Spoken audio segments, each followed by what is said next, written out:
Par la connaissance de la volonté de Dieu, nous sommes libérés de la crainte et de l'anxiété. Si nous savons quelle est la pensée de Dieu au sujet de notre avenir, alors nous n'en aurons aucune crainte, car lui connaît dès le commencement ce qui sera à la fin. C'est pourquoi nous devons nous adresser à Dieu pour chaque chose. Nous devons être désireux d'apprendre la façon de trouver la volonté de Dieu.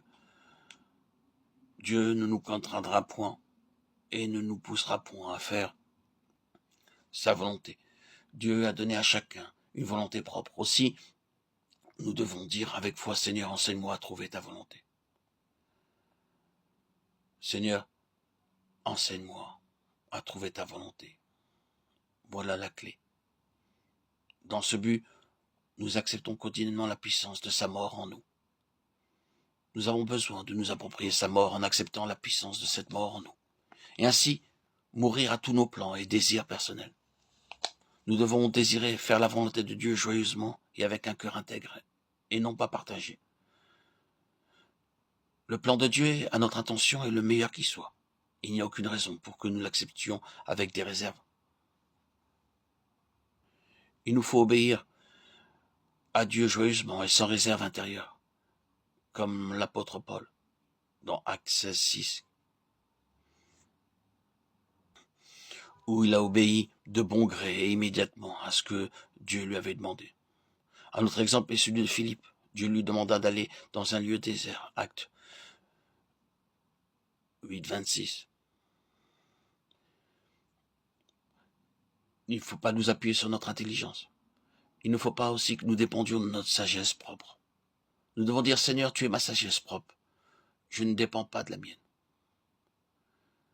Confie-toi en l'Éternel de tout ton cœur et ne t'appuie pas sur ta sagesse. Proverbe 3, 5.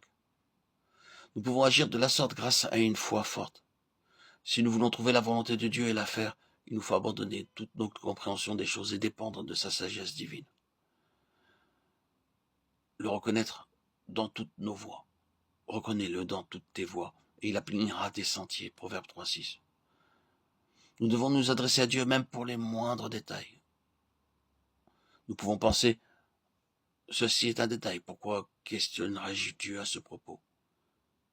Cependant, ce verset dit que nous devons le reconnaître dans toutes nos voies, avant de faire quelques points projets, que ce soit des achats ou ventes, ou d'accomplir une autre tâche quelconque. Nous devons obtenir sa permission. Nous devons conserver notre corps dans la pureté, séparé de tout genre de péché. C'est ainsi qu'il sera acceptable, comme un sacrifice vivant. Nous ne devons pas imiter les gens de ce monde dans la façon de nous vêtir, de nous couper les cheveux, ou par nos conversations, et nous ne pouvons pas non plus nous livrer à des lectures ou à la musique de ce monde, car ces choses amènent la corruption. Heureux ceux qui ont le cœur pur, car ils verront Dieu. Recherchez la paix avec tous et la sanctification, sans laquelle personne ne verra le Seigneur et ne pourra comprendre sa volonté. Ne vous conformez pas au siècle présent, mais soyez transformés par le renouvellement de l'intelligence afin que vous discerniez quelle est la volonté de Dieu, ce qui est bon, agréable et parfait. Romains 12, 2. Si nous désirons connaître la volonté de Dieu, nous devons avoir une intelligence renouvelée. Nous ne devons pas nous obstiner dans nos propres voies.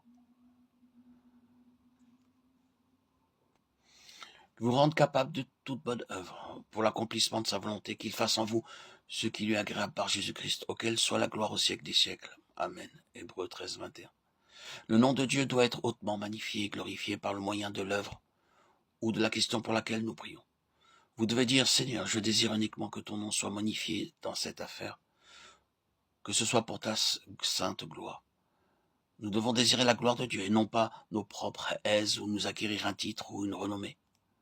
Mais lève-toi et tiens-toi sur tes pieds, car je te suis apparu pour t'établir ministre et témoin des choses que tu as vues et de celles pour lesquelles je t'apparaîtrai.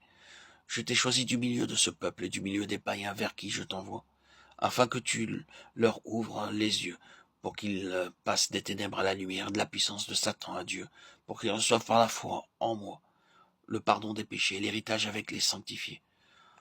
En conséquence, roi Agrippa, je n'ai point résisté à la vision céleste. Acte 26, 16, 19. Lorsque Paul fut obéissant au plan et à la volonté de Dieu, il fut utilisé pour apporter la bénédiction à d'autres. Il devint un témoin de Dieu pour tous les peuples. De même, quand nous faisons quelque chose selon la volonté de Dieu, cette œuvre sera une source de bénédiction pour beaucoup. Cela les fortifiera et apportera l'édification dans l'Église tout entière. Nous ne pouvons pas apprendre toutes ces choses en un jour. Alors que nous en ferons une pratique quotidienne, nous les apprendrons. Par exemple, nous n'apprenons pas la cuisine en un seul jour. Au début, tout en cuisinant, nous nous référons toujours à nouveau aux livres de recettes, et cependant, il se peut que la nourriture que nous avons préparée n'ait pas tellement de goût. C'est seulement en cuisinant jour après jour, donc par l'exercice, que nous apprenons à préparer des plats savoureux. Maintenant, je peux dire en tant que témoignage personnel que j'ai pris comme principe de n'aller nulle part sans avoir trouvé la volonté de Dieu à ce sujet.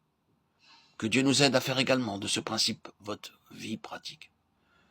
Que le Seigneur nous enseigne à tous la façon de découvrir sa volonté et qu'il nous aide à devenir sages à ses yeux, selon Éphésiens 5,18.